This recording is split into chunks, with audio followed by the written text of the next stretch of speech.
झारखंड में विधानसभा का चुनाव खत्म हो गए हैं, परिणाम भी आ गया है और ऐसे में कह सकते हैं कि मुख्यमंत्री हेमंत सोरेन 28 तारीख को नवनिर्वाचित मुख्यमंत्री पद का शपथ भी ले चुके हैं। यानी झारखंड में हेमंत सोरेन दूसरी बार सरकार रिपीट की है और हेमंत सोरेन झारखंड के चौथे बार मुख्यमंत्री पद का शपथ भी ले लिया है। लेकिन अब समीक्षा बैठक चल रही है बीजेपी के कार्यालय में। यानी बीजेपी जिस हिसाब से चुनाव लड़ी थी, उन्हें उम्मीद था कि आने वाले समय में जिस तरह से उन्होंने, उनके कार्यकर्ताओं ने, उनके नेताओं ने मेहनत किया था, बीजेपी के तमाम बड़े नेताओं को लग रहा था कि इस बार 2024 में एक बार फिर से झारखंड में एनडीए की सरकार बनेगी। लेकिन जब परिणाम आया तो कहीं ना कहीं बीजेपी काफी पीछे नजर है। ऐसे में एक तरफ जहां महागठबंधन 34 सीट लाने में सफलता हासिल की है, वही दूसरी तरफ बात करेंगे एनडीए के खेमे में 24 सीट ही आ पाई है।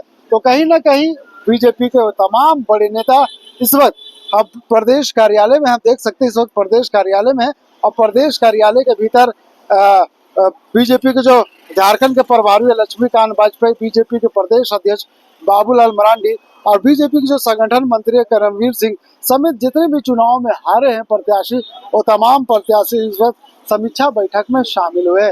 बैठक में कह सकते हैं कि तमाम मुद्दों पर चर्चा किया जा रहा है, समीक्षा किया जा रहा है कि कहां कहां उनके कार्यकर्ताओं से, उनके नेताओं से और उम्मीदवारों से हार का कारण क्या हुआ है, कहां पे कमियां रही है, कहां पे किस कारण वो चुनाव हारे।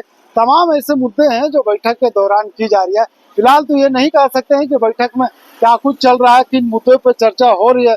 हाँ, लेकिन इतना जरूर कह सकते हैं कि जब बैठक शुरू होनी थी उससे पहले बीजेपी के हारे हुए जो प्रत्याशी है और कह सकते हैं कि कुछ जीते हुए विधायक भी यहाँ पे मौजूद है, उनसे जब बात हुई तो उन्होंने कहा कि अब समीक्षा बैठक होगी, समीक्षा बैठक के दौरान ही पता चल पाएगा कि किन किन मुद्दे पर बैठक हुई।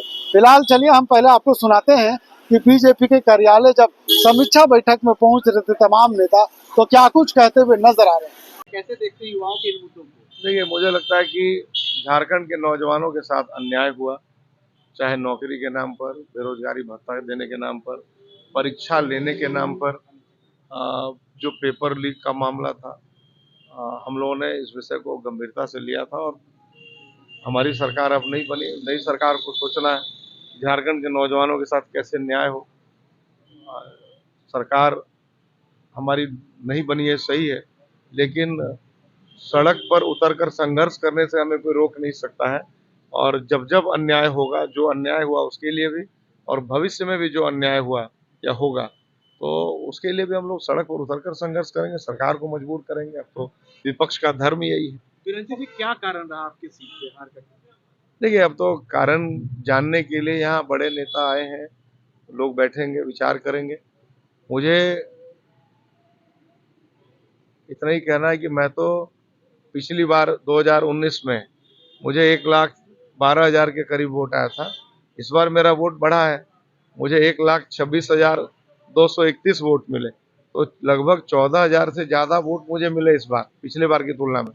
उसके बाद भी अगर मैं नहीं जीत पाया तो कहीं ना कहीं कमी रही हो। पूरे राज्य में भाजपा की है जो परफॉर्मेंस नहीं, अब तो उसके लिए लोग बैठ रहे हैं, विचार करेंगे। और इसका अर्थ ये नहीं है कि भारतीय जनता पार्टी समाप्त हो गई है। मैया योजना बड़ा फैक्टर रहा सर। देखिए, जब कोई जीतता है तो स्वाभाविक रूप से कई कारण होते हैं, कोई हारता है तो स्वाभाविक रूप से उसके भी कई कारण होते हैं, तो उसकी समीक्षा करेंगे और जो कमियां हैं उसको ठीक करेंगे। क्या लगता है बांग्लादेशी घुसपैठ बैकफायर नहीं है? देखिए, वो एक ऐसा विषय है कि उसके दंश को पूरा संथालपुर झेल रहा है और मैं समझता हूँ पूरा झारखंड झेल रहा है। आज नहीं तो कल लोगों को समझ में आएगा कि भारतीय जनता पार्टी ने जो विषय उठाया है वो कितना गंभीर है। हम इससे पीछे हटने वाले नहीं। जी जान लगा करके लड़ा, थोड़े वोट से शिकस्त जरूर हुए हैं, लेकिन हम लोग चुनाव हारे हैं, हौसला नहीं हारे। और आने वाला समय में फिर लड़ेंगे।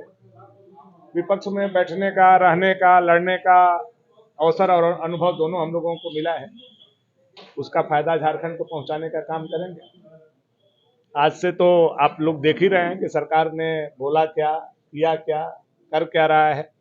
मैया योजना से शुरू हुआ है, पहले कोई पाबंदी नहीं थी, अब पाबंदी के साथ मैया योजना, 3200 रुपये क्विंटल धान खरीदेंगे, 2400 रुपये क्विंटल पर आ गए हैं। तो सरकार अपने घोषणा से स्वतः पीछे हटती जा रही है और आने वाला समय में झारखंड की जनता इनके घोषणा और इनके काम जब तुलना करेगी तब सरकार को पनिश करने का अगले बार काम करेगी।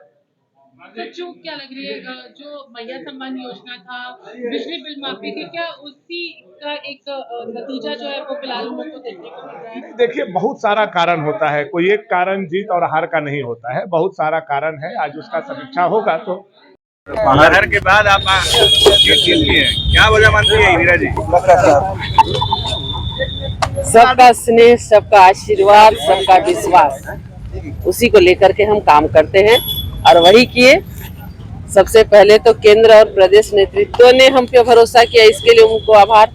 और फिर हमारे कोडरमा के अभिभावक तुल्य जनता, उन्होंने तीसरी बार हमें आशीर्वाद देने का काम किया, हम पे भरोसा किया, इसलिए उनको भी आभार अर्पित करते हैं। और जिस प्रकार उन्होंने अपनी बहन, अपनी बेटी बना करके हमें सेवा करने का मौका दिया है और हम भी हमेशा कोशिश की है पूरी निष्ठा, पारदर्शिता, समर्पित भावना से कार्य करने का। कभी हमने नेता बनने की कोशिश नहीं की, हम हमेशा कोडरमा की बहू, बेटी, बहन बन के ही काम किए और आगे भी इसे जारी रखेंगे। जिस प्रकार उन्होंने हम पे भरोसा किया है, विश्वास किया है, ये विश्वास को हमेशा बनाए रखेंगे। इसलिए सबसे पहले तो उनको, हमारे कोडरमा के देवतुल्य जनता, जिन्होंने इतनी विश्वास करके, भरोसा करके हमें तीसरी बार सेवा करने का मौका दिया है, पूरी निष्ठा भाव के साथ हम फिर से उनकी बहन बेटी बन के सेवा करें। जीत की बड़ी वजह क्या मानते हैं? मीरा जी, कहाँ से मोदी जी पार्टी से या जुड़ी है? देखिए, हम एक कार्यकर्ता होने के नाते बस शीर्ष नेतृत्व का जो आदेश निर्देश मिलता है उसका पालन करते हैं। हाँ, क्षेत्र में एक सामाजिक कार्यकर्ता के रूप में लोगों की सेवा करने का काम करते हैं। हमारे मुख से, हमारे कलम से जितने लोगों का कल्याण हो सके उसके लिए हम कोशिश करते हैं। ठीक है, राजनीति में बहुत पक्ष विपक्ष होते हैं, लेकिन हमारा मानना है कि जब हम चेयर पे बैठे तो हमें सबके लिए कार्य करना चाहिए, उसमें कोई पक्ष विपक्ष नहीं रह जाते हैं। हमारा काम इतना होना चाहिए कि जनता के हित में कार्य हो, राज्य हित में कार्य हो और कोई भी कार्य ऐसा ना हो जिससे किसी को परेशानी हो। हर चीज को देखते हुए कार्य करना चाहिए। सदन के अंदर में भी आपने देखा होगा कि जब हम विपक्ष में भी थे, कोई भी प्रश्न भी उठाते थे तो उसको जेन्युइन होकर के हमने सुझाव देने का भी काम किया। सरकार को भी सुझाव देते थे कि अगर आप ऐसा कर रहे हैं तो इसमें क्या परेशानी आएगी और इसका निष्पादन आप किस ढंग से कर सकते हैं। तो हमारा प्रयास रहता है कि सिर्फ समस्या नहीं रखना, समस्या के साथ में एक सकारात्मक सोच के साथ सुझाव देना, जिससे कि हर लोगों का कल्याण हो सके। एक्चुअल में जो राज्य में परेशानियां हैं उस परेशानियों से हम कैसे उभरे, क्योंकि पक्ष हो या विपक्ष, राज्य हित में एक मंच में बैठ करके निर्णय लेना बहुत जरूरी है और हमने ये हमेशा प्रयास किया है, आगे भी प्रयास करेंगे। और आप सभी हमारे मीडिया के भाई बहनों को भी बहुत धन्यवाद। आप लोगों का भी हमें काफी स्नेह मिला, आप लोगों का साथ मिला और फिर से हम तीसरी बार सेवा करने का जो मौका मिला है, आप सभी लोगों को विश्वास दिलाते हैं, किन्हीं के विश्वास को हम टूटने नहीं देंगे। बहुत धन्यवाद। आप लोगों की नीरा जी क्या वजह मानती है? एक तरफ प्रचंड जीत और एक तरफ प्रचंड हार। देखिए, लोकतंत्र है और लोकतंत्र में जो भी जनादेश मिलता है उसे हमें स्वीकार करना चाहिए और कहीं न कहीं हम सबसे कहीं कुछ चूक हुई है, तभी तो हम लोगों ने आज विपक्ष में ही फिर से जनता ने हमें बिठाने का काम किया है। तो इसे सबक लेना है और फिर से कैसे हम जनता के प्रति विश्वास दिला सके, उनको विश्वास में ले सके, ये हमारे लिए बड़ी चुनौती। पार्टी को बताएंगे आपकी क्या चूक हुई, क्या गलती हुई, सलाह देंगे उन्हें? हम एक छोटे कार्यकर्ता है, पार्टी को पता है। छोटा ही कार्यकर्ता चुनाव जिताता है मैडम और हराता भी है। हम लोग कार्यकर्ता है, जो भी हमारे संज्ञान नहीं, आज हम लोग यहाँ उपस्थित हुए हैं। सरकार ने अपना 5 साल का कार्यकाल किस प्रकार से चलाया ये सबको पता है और आज सरकार इस मुकाम में खड़ी है कि आज सरकार के पास बजट नहीं है, पैसे नहीं है। तो झूठी वादे करके जो सरकार आई, आज झूठा वादा को पूरा करने का समय आ गया। मुझे ऐसा लगता है कि तमाम ऐसी चीज़ें थी जो हमारी हार की तरफ अंकित कर रही है। इसी को लेकर समीक्षात्मक बैठक है। हम लोग चुनाव भले ही आ रहे हैं, लेकिन हम लोग पुनः मैदान में आएंगे और जोरदार तरीके से आएंगे और पूर्ण बहुमत के साथ आएंगे। ये संकल्प लेके आज हम लोग यहाँ सब संगठित तौर पे कितना देखिए, ये तो अभी चर्चा का विषय है। अभी तो चर्चा होगी इसमें, संगठन के तौर पर कहाँ चूक हुई, क्या हुई। मजबूती के साथ हम लोगों ने लड़ा, मेरा तो ये मानना है। और मजबूती के साथ जब आदमी लड़ता है तो उसकी समीक्षा भी अच्छे से होती है कि आखिर कहाँ फिर चूक हो गई। इन तमाम चीज़ों की जो समीक्षा करने के लिए आज हम लोग बैठक यहाँ पे बुलाए, और इस बैठक पे ही निष्कर्ष निकलेगा कि आखिर दिक्कत कहाँ, गलती कहाँ हुई। और फिर ये बैठक का जो निष्कर्ष निकलेगा तो फिर दिल्ली इसका रिपोर्ट भी जाएगा। तो आपने बीजेपी के तमाम नेताओं का उस बयान को सुना कि आखिर झारखंड में जो चुनाव जिस तरह से लड़ा गया था, कहीं ना कहीं जो उम्मीदें थी तमाम प्रत्याशियों को, या कह सकते हैं कि बीजेपी के तमाम बड़े नेताओं को, उस पे खरा नहीं उतर पाई है। जनता को क्या चाहिए था, कहाँ पे चूक हुई है, क्या किस कारण हार हुए, तमाम ऐसे मुद्दे पर फिलहाल यहाँ पे मंथन किया जा रहा है। क्योंकि इस वक्त दो चीजों पर मंथन की जा रही है। एक तो समीक्षा बैठक किया जा रहा है कि हार के कारण क्या हुआ। दूसरा हम ये कह सकते हैं कि सरकार अब गठन होगी, सरकार का प्रारूप तैयार किया जाएगा। हेमंत सोरेन तो मुख्यमंत्री पद का शपथ ले लिए, फिलहाल कह सकते हैं कि मंत्रिमंडल का गठन नहीं हुआ है। मंत्रिमंडल का गठन विस्तार करना है और 9 से 12 तक झारखंड में छोटा सा सत्र आहूत किया गया है। फॉर्मेटेड स्पीकर स्टीफन मरांडी को बनाया गया ताकि तमाम जीते हुए विधायकों का शपथ दिला सके और फिर एक नए स्पीकर का चयन कर सके। तो तमाम ऐसे एक प्रक्रिया की जा रही है। एक तरफ जहां जीत के लेकर के खुशियां हैं, तमाम उनके जो जीते हुए विधायक है हर दिन भी हेमंत सोरेन के आवास में पहुंच रहे हैं, उन्हें बधाइयां दे रहे हैं, क्योंकि मुख्यमंत्री हेमंत सोरेन ने अब नए तरीके से झारखंड में नवनिर्माण को लेकर के उन्होंने जो प्रतिज्ञा किया है, अब उसे लेकर के आगे बढ़ने का बात कही है। एक तरफ जहाँ इंडिया के खेमे में काफी खुशियां देखी जा रही है, वही दूसरी तरफ हम आपको दिखा रहे हैं ये बीजेपी का प्रदेश कार्यालय है। और बीजेपी के प्रदेश कार्यालय में इस वक्त गहमा गहमी इस बात की है कि तमाम जितने भी जो हारे हुए प्रत्याशी है वो यहाँ पे आए हुए हैं और कह सकते हैं कि बीजेपी के प्रदेश कार्यालय में गए हैं और यहाँ पे मंथनों का दौर जारी है। चाहे बीजेपी के प्रदेश अध्यक्ष बाबूलाल मरांडी इस बैठक में शामिल है, लक्ष्मीकांत जो प्रदेश प्रभारी है वो शामिल है, अमर कुमार बौरी शामिल है और झारखंड के जो संगठन मंत्री है करमवीर सिंह वो भी शामिल है।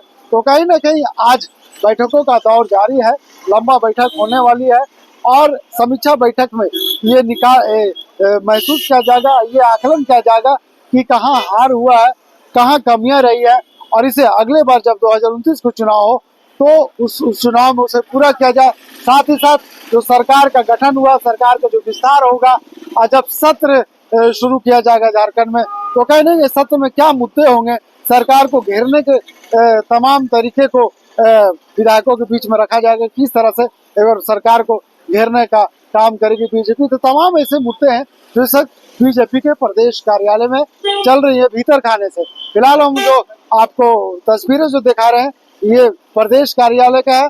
हाँ, बैठकों के बाद क्या कुछ निकल कर बाहर आता है इसका भी हम अपडेट आपको देने का काम करेंगे। फिलहाल इस खबर तक यही सहयोगी फैयाज के साथ नौशाद कोलांची संवाद रांची।